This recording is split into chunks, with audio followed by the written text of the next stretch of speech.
사연이 뭘까요? 왜 청개구리는 비가 오면은 울어야 할까요?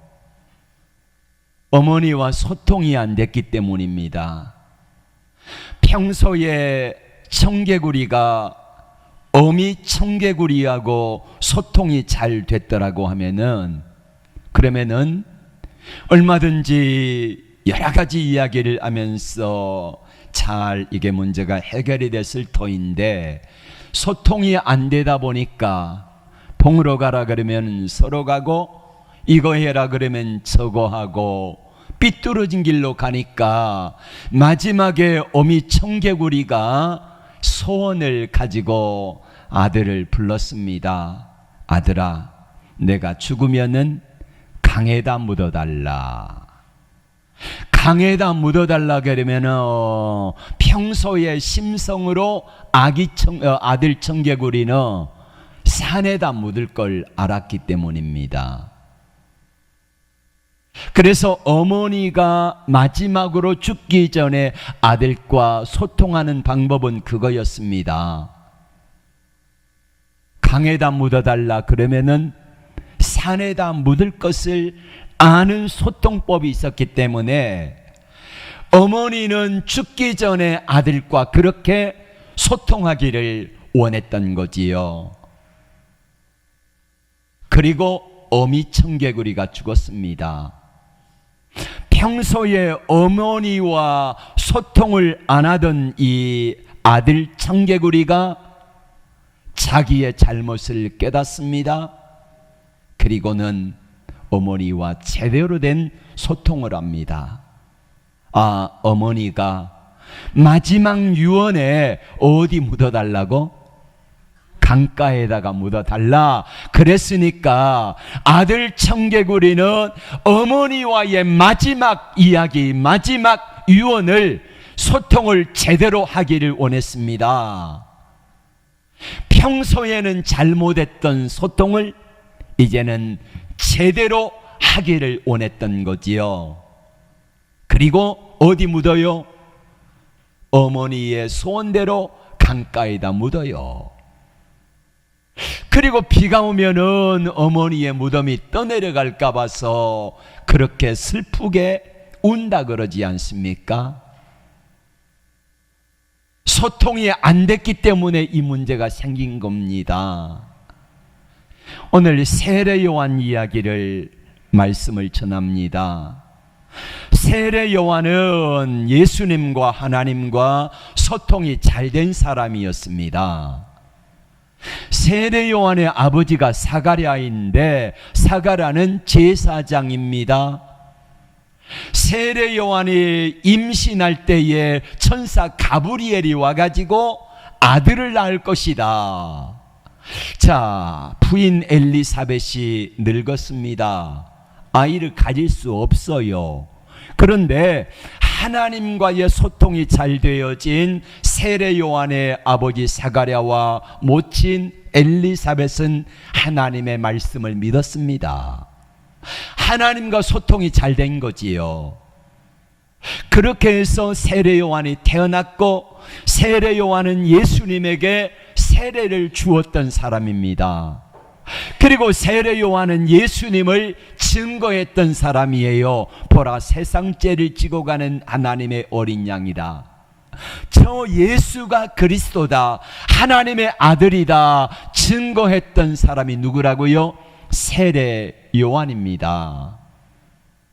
그러던 어느 날 세례 요한은 당시 왕이었던 헤롯에게 제수 씨를 억지로 이혼시키고 빼앗아버린 그 헤롯 왕에게 너 나쁜 놈이다 했습니다.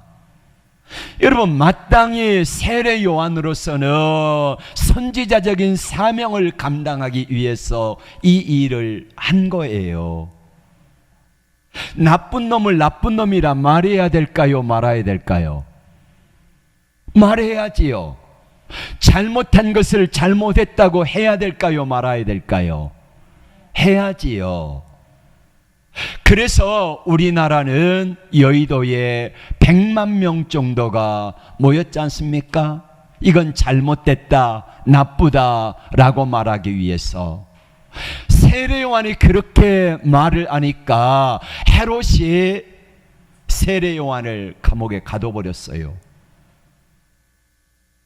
이때 세례 요한이 감옥에 있으면서 예수님과 소통을 했더라 그러면은 별 문제가 없었을 터인데 예수님과 소통을 잘 안 한 거예요. 그래서 이렇게 묻습니다. 오실 메시아가 당신입니까? 정말 당신 맞습니까?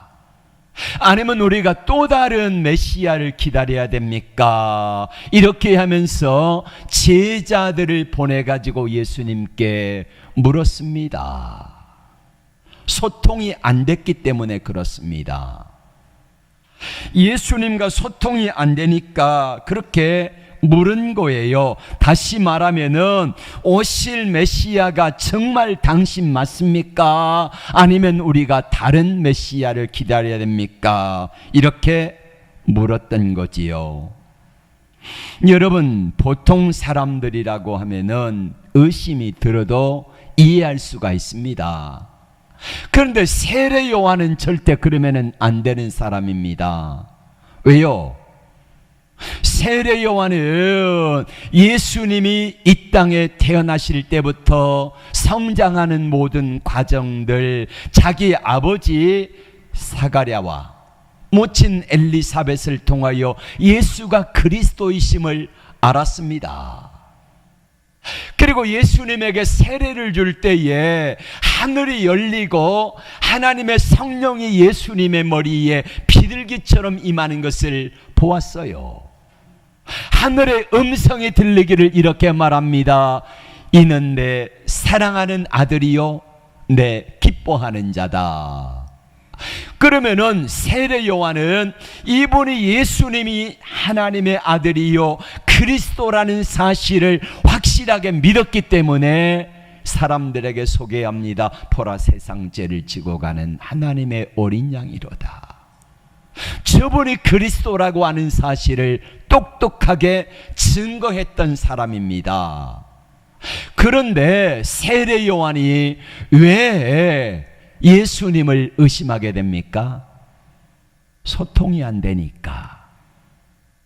예수님과 소통을 계속해서 했더라고 하면은 이런 시험에 빠지지 않았을 터인데 예수님과 소통을 제대로 안 하니까 이런 시험에 빠지는 겁니다.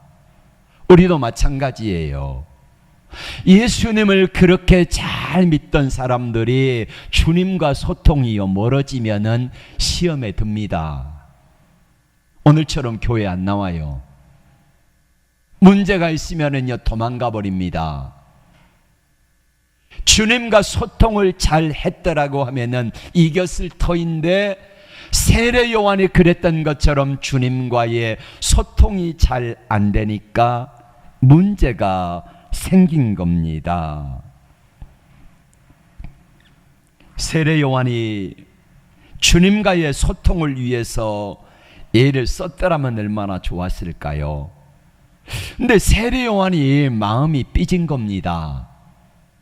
주님과 멀어진 거예요.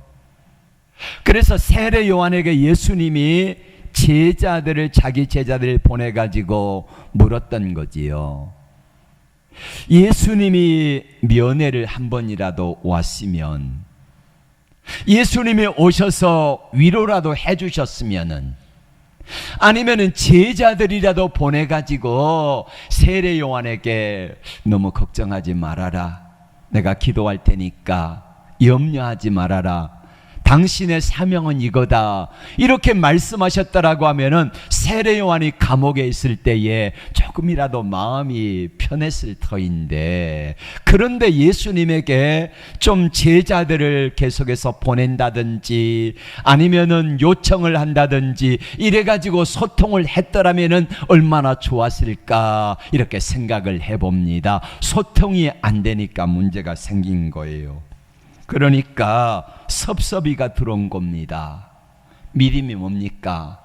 어떤 사람을 믿음이 크다고 말합니까? 평소에 주님과 소통을 잘하는 사람이 믿음이 큰 사람입니다. 주님과 소통이 안 되는 사람은요, 믿음이 작아질 수밖에 없어요. 세례요한도 주님과 소통이 안 되니까 메시아를 자기가 증거했다가 오실 그이가 당신입니까? 이렇게 의심이 들지 않습니까? 다윗도 마찬가지입니다. 그렇게 믿음이 있던 사람이 주님과 소통을 안 하고 하다 보니까 주님을 의지하고 기도하며 믿음으로 살았던 사람이 블레셋으로 망명을 가지 않습니까? 주님과 물어보지도 아니하고. 아삽이라고 하는 사람이 시편 73편에 나오는데 이 아삽도 역시 마찬가지입니다. 주님과의 소통이 잘 안 되니까 세상을 바라보고 미끄러질 뻔합니다. 환경을 바라보고 넘어질 뻔합니다. 그러나 넘어지진 않았지요. 이유가 뭡니까? 나중에 주님과 소통을 하고 보니까 이해가 되어지더라, 이것입니다. 여러분에게 묻습니다. 여러분은 주님과 얼마나 소통을 잘하고 계십니까? 우리의 환경이 어려울 때에, 힘들 때에, 그리고 우리의 기도 제목이 있을 때에 주님과 소통을 여러분 얼마나 하고 계십니까? 문제가 생기면은 대부분의 사람들은 사람들과의 소통을 먼저 생각합니다. 그러나 문제를 잘 해결하는 성경의 사람들 보면은 하나님께 그 문제를 가지고 달려나가요. 그리고 주님과 소통을 할 때에 우리 주님이 사람들과의 소통도 풀어주시고 그리고 모든 것들을 풀어주시는 은혜를 경험할 줄로 믿습니다. 먼저 주님과의 소통을 시도해 보시기를 바랍니다. 예수님께서 소통이 안 돼가지고 불평하고 짜증내고 의심하는 세례 요한에게 뭐라고 말씀하십니까? 이 문제를 주님이 어떻게 풀어가십니까? 마태복음 11장 4절 말씀 시작. 예수께서 대답하여 이르시되 시작. 예수께서 대답하여 이르시되 너희가 가서 듣고 보는 것을 요한에게 알리되 맹인이 보며 못 걷는 사람이 걸으며 나병한 자가 깨끗함을 받으며 못 듣는 자가 들으며 죽은 자가 살아나며 가난한 자에게 복음이 전파된다 하라. 아멘. 이 말씀은 이사야 35장, 이사야 61장 말씀입니다. 메시아가 오셨을 때에 메시아의 표적이 뭐냐? 죽은 자를 살린다, 안진뱅이를 일으킨다, 그리고 나병한 자가 고침받고 소경이 눈을 뜨고 귀 먹은 사람이 귀머거리가 온전하게 되어지고 뭐가 증거되어져요? 복음이 증거된다. 이게 이사야 35장과 61장에 나오는 메시아의 표징입니다. 세례 요한에게 예수님이 말씀하신 게 뭐냐면은 봐라, 이사야 61장과 이사야 35장에 나와 있는 메시아의 표징을 내가 행하고 있다. 그러니 내가 누구다? 메시아 맞다, 의심하지 말라. 이거를 세례 요한에게 해주고 싶은 것입니다.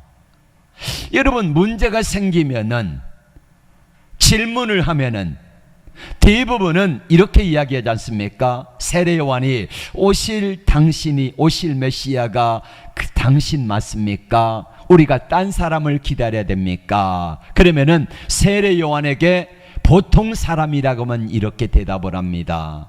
야, 요한아, 참 너 섭섭했구나. 내가 면회 안 가가지고 너 섭섭했지? 미안하다. 내가 바빠서 그랬다.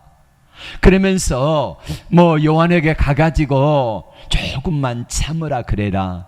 당신의 사명은 이거다 그래라. 이렇게 해야 되는데 예수님께서는요, 이런저런 말씀을 구차하게 설명하지 않으시고 딱 한마디 하세요.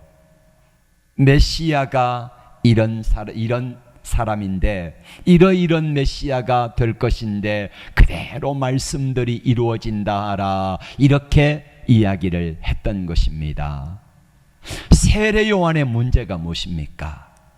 주님과의 소통이 안 된 거예요. 세례 요한의 문제가 무엇입니까?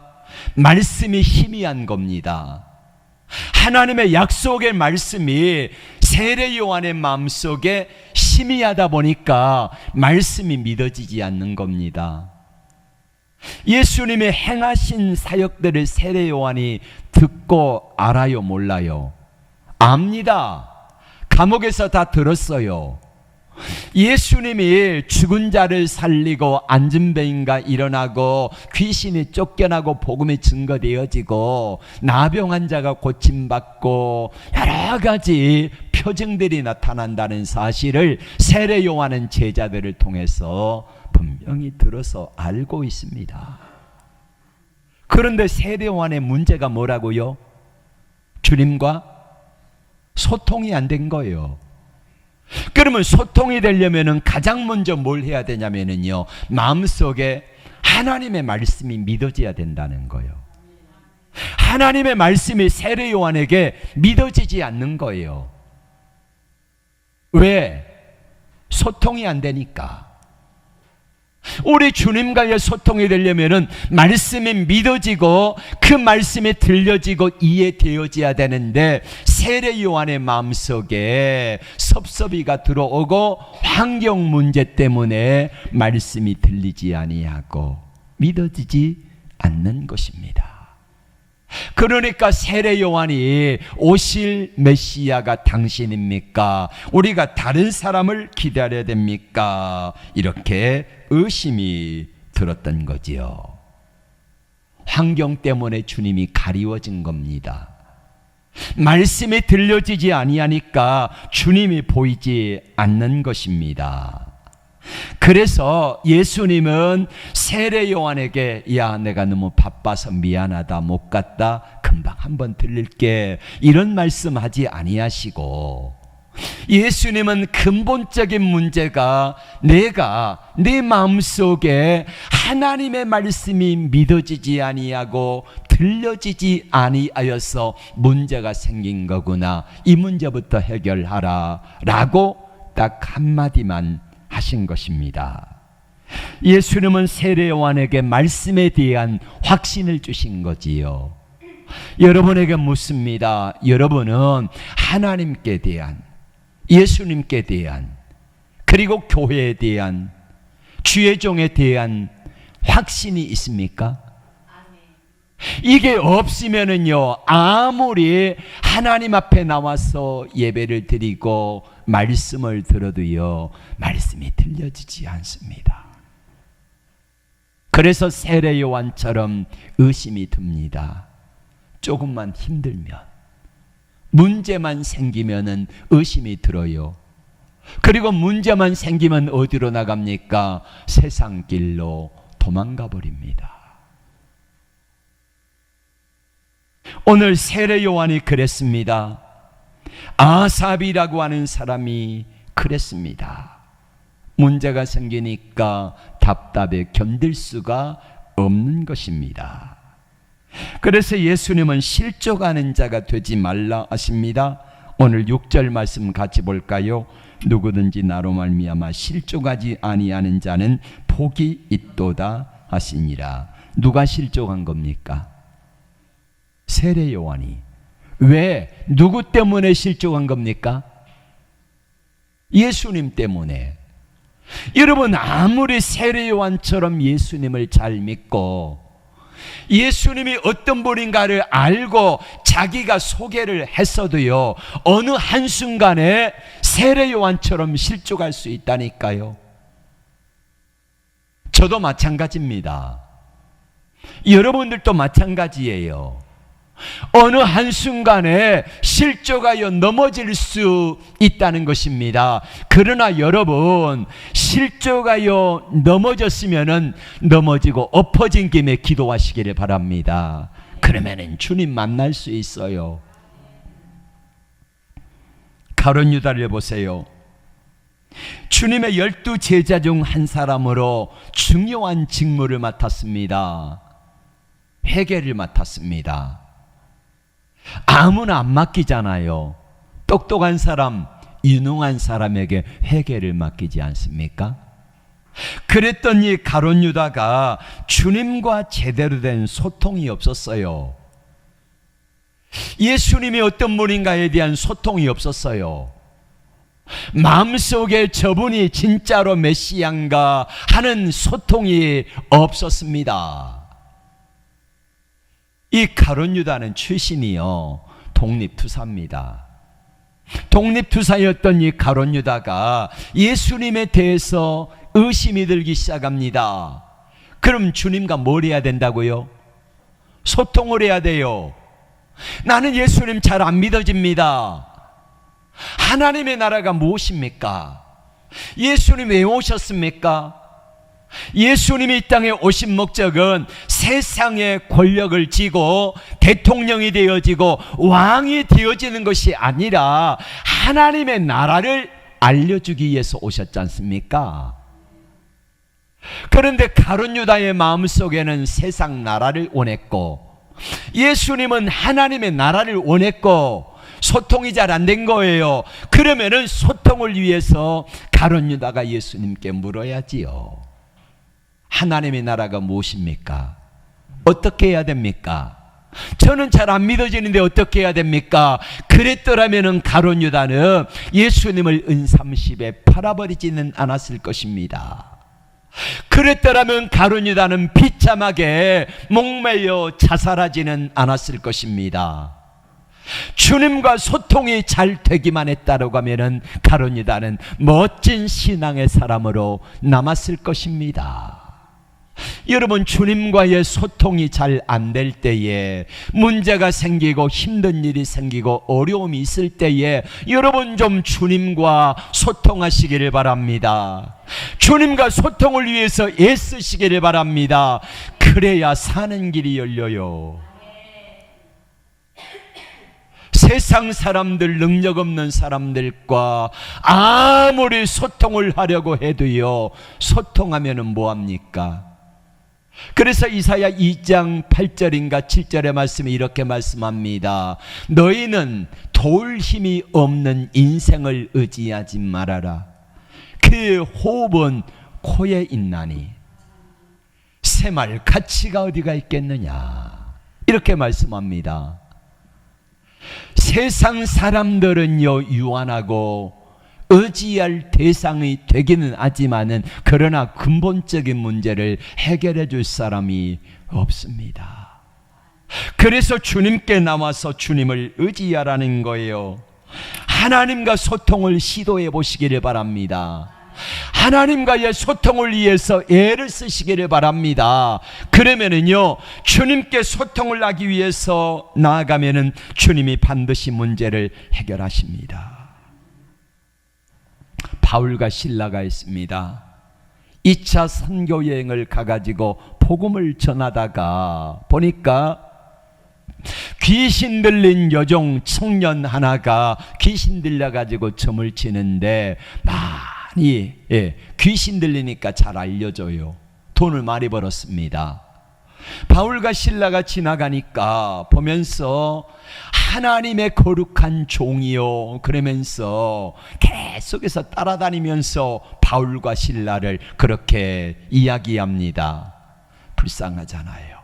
귀신 들려가지고 이 청년이 사단의 종이 되고 노예가 돼가지고 살아가는 모습이 불쌍하여서 이렇게 귀신을 쫓았습니다. 온전하여집니다. 그러자 주인이 돈벌이가 안 되니까 바울과 실라를 감옥에다가 고소를 했고 감옥에 갇혀서 매를 맞고 착고에 채웠습니다. 여러분, 주님과 소통이 안 되는 사람은 어떻게 나올까요? 이때에 뭐라고 할까요? 주님, 제가 이거 주의 복음 전하다가 이 꼴이 뭡니까? 매를 얼마나 맞았는지 아프니까 여기저기 쑤시고 아프니까 감옥에서 주님 이러시깁니까? 제가 주님께 한 게 얼만데, 제가 헌금을 얼마를 했는데 주의를 안 지켰습니까? 11조를 떼먹었습니까? 전도를 안 했습니까? 봉사를 안 했습니까? 근데 주님 이게 뭡니까? 이렇게 나오잖아요. 주님과 소통이 안 되는 사람들은 그렇게 나오는데 주님과 소통이 되니까 바울과 실라가 자, 감옥에서 할 수 있는 게 뭐겠습니까? 손발이 착고에 채워가지고 할 수 있는 일이 뭐냐는 거예요. 춘향전에 나오는 것처럼 이게 찾고 이걸 차고 그렇게 해서 있는데 얼마나 힘들어요. 할 수 있는 게 아무것도 없습니다. 사람을 의지할 수 있습니까? 누구에게 도움을 청할 수 있습니까? 주님과의 소통이 되는 두 사람이 할 수 있는 것이 무엇인가를 찾았습니다. 뭐 할 수 있어요? 기도할 수 있잖아요. 기도할 수 있는데 왜 걱정하십니까? 기도할 수 있는데 이 생각이 번뜩 나가지고 하나님 앞에 기도로 소통합니다. 얼마나 기도했는지 모르겠습니다. 이제는 찬송하기 시작합니다. 찬송으로 주님과 소통을 시도합니다. 그러자 하나님의 영광의 역사가 나타났는데 어떤 능력이 나타난가 보십시오. 26절 말씀 같이 봅니다. 이에 갑자기 큰 지진이 나서 옥토가 움직이고 문이 곧다 열리며 모든 사람의 매인 것이다 벗어진지라. 아멘. 주님과의 소통이 되어지니까 기도하고 찬송했을 때에 이 놀라운 기적의 역사가 나타난 거예요. 여러분 얼마나 놀랬겠습니까? 바울과 실라가 깜짝 놀랬지 않겠습니까? 또 누가 놀래요? 거기에 감옥에 있는 죄수들이 깜짝 놀랍니다. 또 누가 놀랍니까? 간수가 놀랍니다. 도망간 줄 알고 그걸 자살하려고 하잖아요. 아니다, 수도 멈춰라, 자살하지 말아라, 우리 여기 도망 안 가고 있다. 그랬더니 이 간수가 이들의 모습을 바라보면서 예수님을 구주로 믿는 놀라운 역사가 나타난 줄로 믿습니다. 여러분 소통할 수 없는 상황 속에서도 하나님과 소통하려고 애를 썼던 바울과 실라, 기도와 찬송으로 소통했던 바울과 실라, 하나님과의 소통을 시도했더니 하나님께서 그 문제를 풀어주시고 하나님의 영광을 받으신 줄로 믿습니다. 천국은 침노한 자들의 것입니다. 오늘 12절 말씀 같이 볼까요? 세례 요한의 때부터 지금까지 천국은 침노를 당하나니 침노하는 자는 빼앗느니라. 여기서 침노한다는 말을 오늘 다른 말로 하라면은 오늘 주제가 뭡니까? 오늘 주제가 하나님과 소통이라 그랬잖아요. 침노라는 말은 어떻게 천국을 침노하는가? 뭘로 해요? 하나님과 소통함으로. 세례 요한은 하나님과 소통을 잘 안 했어요.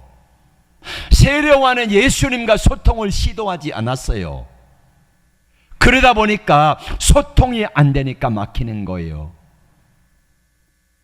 우리 몸의 혈관이 지구가 한 바퀴를 뺑 돌면은 32,000km인가 35,000km인가 된대요. 지구 한 바퀴를 도는데. 근데 여러분 우리 몸의 혈관이 얼마나 될까요? 혈관 길이가 모세 혈관까지 다 이어놓으면은 무려 12만 km나 된대요. 지구를 4바퀴나 도는 그게 우리 혈관이에요. 혈관. 제가 손발이 차지 않습니까? 이때쯤 되어지면 손발이 차가지고 예배 마치고 악수하잖아요. 그러면은 얼음장 같아. 이게요, 혈관이 소통이 잘 안 되니까 그래요. 네. 혈관이 소통이 안 돼가지고 가다가 뇌에서 막히면은 뇌 출혈, 뇌 경색, 심장에서 막히면은 심근경색. 우리 혈관이 막히면은 건강이 안 좋은 것처럼 하나님과 소통이 안 되면은요, 영적인 건강은 도나마나예요. 소통이 안 되면은 문제가 생길 수밖에 없어요. 그러면 소통이 안 되면 어떻게 됩니까? 억지로라도 될 수 있도록 노력을 해야 돼요. 제가 혈관이 이게 손발이 차가우니까 하는 방법이 뭐냐면요, 이렇게 비빈다든지 아니면 푸시업을 해가지고 몸에 열을 낸다든지 아니면 장갑을 낀다든지 그러면서 손발을 보호해요. 그러면은 좀 괜찮아져요. 적극적으로 내가 할 수 있는 것이 무엇인가를 생각하면서요, 노력을 해야 된다는 것입니다. 세례 요한이 주님과 소통이 안 됐을 때에 주님과 소통을 위해서 적극적으로 노력을 했어야 합니다. 안 한 거예요. 안 하니까 문제가 생긴 겁니다. 인간관계도 마찬가지입니다. 소통이 안 되면 고통이 옵니다. 윤 대통령이 너무 고집불통이라고 알려져 있지 않습니까? 이 양반이 소통을 안 해요. 일방적이에요. 그러니까 문제가 생긴 거예요. 우리도 마찬가지예요. 사람과 사람 사이에도 부부간에도 소통이 안 되면은요, 막히면은 고통이 오고 아픔이 옵니다. 소통을 위해서 부부간에도 애를 쓰고 사람들과의 관계도요, 너하고 나하고 소통이 잘 안 돼 막아버리지 말고 소통을 위해서 노력하시길 바랍니다. 이게요, 우리가 해야 되는 거예요. 주님과의 관계도 마찬가지입니다. 소통이 잘 안 되면 답답합니다. 소통이 안 되면 예수 믿어도 재미가 없어요. 소통이 안 되면 기쁨과 평안이 없습니다. 그래서 소통을 위해서 애를 써야 된다는 거예요. 소통을 위해서 하나님을 가까이 하시길 바랍니다. 하나님을 가까이 하면은요, 소통이 되기 시작합니다. 여러분, 나하고 소통이 안 되는 사람들 어떻게 하십니까? 자꾸 만나는 거예요. 나 이야기하는 거예요. 연락하는 거예요. 그러다 보면은요, 소통이 안 돼가지고 오해가 있었던 것이 풀어지면 이렇게 말하지 않습니까? 내가 미안했다. 널 몰라서 그랬다. 이런 것처럼 마찬가지로 주님과도 가까이 하다 보면은요, 소통이 되어져요. 아삽 이야기했지 않습니까? 시편 73편을 쓴 시편 기자입니다. 이 사람이 세상을 보니까, 다른 사람 예수 안 믿는 사람들은 잘 되는데 나는 하나님 앞에 매일 기도하고 일주일에 2번 금식하고 11조 한 때 먹고 믿음으로 살아가는데, 그런데 나는 어려운데 저렇게 예수 안 믿고 지 마음대로 살고 못된 놈은 잘 돼가는 모습을 보면서 마음속에 의심이 가기 시작합니다. 하나님 살아계십니까? 살아계시다고 하면은 하나님께서 저렇게 나쁜 놈은 심판하셔야 되지 않겠습니까? 이런 생각을 가지면서 마음속에 너무너무 힘이 듭니다. 이때에 아삽이 이 문제를 어떻게 해결할까 하고 적극적으로 주님과 소통을 시작합니다. 그래서 그 문제를 가지고 주님께 나갑니다. 성전으로 달려갑니다. 자, 시편 73편 16절 17절 말씀을 다 같이 봅니다. 시작. 내가 어쩌면 이를 알까 하여 생각한즉 그것이 내게 심한 고통이 되었더니. 하나님, 내가 어떻게 하면 알 수 있어요?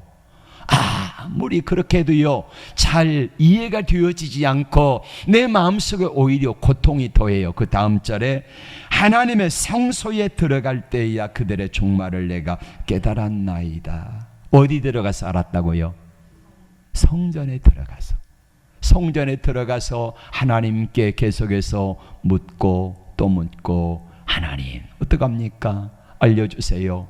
알려주세요. 알려주세요. 언제까지 기도해야 됩니까? 언제까지? 얻을 때까지, 응답 받을 때까지. 그렇게 아삽이 하나님과 소통을 시도했더니 하나님께서 알려주시더라는 거예요. 그래서 아삽은 이렇게 고백하고 있습니다. 27절과 8절 시작. 주를 멀리하는 자는 망하리니. 주는 멀리하면 망한대요. 이게 진리입니다. 여러분, 주님을 조금만 멀리해 보세요. 사단이 귀신처럼 알고요 다가와요. 야, 너 친구하자. 잡아먹혀요. 그 다음 절 보겠습니다. 하나님께 가까이함이 내게 아멘. 하나님께 가까이함이 나의 복이다. 하나님을 나의 피난처로 삼아 주의 모든 행적을 전파하리이다. 이렇게 고백하고 있지 않습니까? 말씀을 맺습니다. 지금 우리는 대강절 세 번째 주일을 지내고 있습니다. 대강절, 대림절이 뭡니까? 예수님이 이 땅에 오시기를 기다리는 절기잖아요. 예수님은 2000년 전에 벌써 유대 베들레헴 땅에 초림의 주님으로 오셨습니다. 그리고 그 주님을 여러분 믿지요? 예수님을 구주로 우리는 믿습니다. 그런데 우리가 또다시 주님을 기다려야 됩니까? 누구를 기다려야 됩니까? 어떤 주님을 기다려야 됩니까? 재림의 주님을 기다리는 겁니다. 근데 재림의 주님을 기다리다가 어떤 이들은 마태복음 25장에 나오는 열처녀처럼 미련한 5처녀는 기다리다가 지쳐가지고 기름 떨어져서 혼인잔치에, 어린 양의 혼인잔치에 천년왕국에 들어가지 못해서 쫓겨나가지고 바깥 어두운 데서 슬피 울며 일을 가는 사람이 있고, 슬기로운 5처녀처럼 준비했다가 들어가가지고 혼인잔치에 참여해서 기쁨의 잔치를 참여하는 사람들도 있다는 것입니다. 여러분, 사단 마귀의 최대의 전략이 뭔 줄 아십니까? 천국이 희미하게 보이게 만드는 겁니다. 안 보이게 만드는 거예요. 있기는 있다고 믿는 것도 같고 안 믿는 것 같은데 나중에는 희미해져요. 내가 이렇게 예수 믿어도 될까? 된다. 아무렇게 믿어도 마지막에 예수님을 구주로 믿기만 하면은 천국에 들어갈 수 있다. 이렇게 마귀는 속삭이며 네 마음대로 살아라, 하고 싶은 대로 살아라, 마지막에 회개하면 되지, 이렇게 요구를 합니다. 그렇게 해서 교회를 떠나고 그렇게 해서 예수님을 떠난 사람들이요 길가에 널려 있습니다. 나도 한때는 예수 믿었어, 나도 한때는 교회 집사고 장로도 했어, 이런 사람들이 부지기수라는 말이에요. 부디 주님과의 소통을 잘 하셔서 어떤 상황 가운데서도 소통하기 위해서 주님을 가까이 하고 주님께 기도하고 찬송으로 문제를 해결했던 바울과 실라처럼, 아삽이 그랬던 것처럼 세상의 부조리와 어려움을 바라보면서 하나님이 어디 계시냐, 하나님이 계시면 왜 심판하지 아니하시느냐 하고 세상 길로 가버리는 사람이 아니라 아삽처럼 하나님께 그 문제를 가지고 나와 성전에 나와서 부르짖어 기도할 때에 하나님은 반드시 문제를 풀어주시고 반드시 만나주시고 반드시 해결해 주실 줄로 믿습니다. 이 은혜가 여러분에게 있기를 축복합니다. 기도합니다. 하나님 아버지,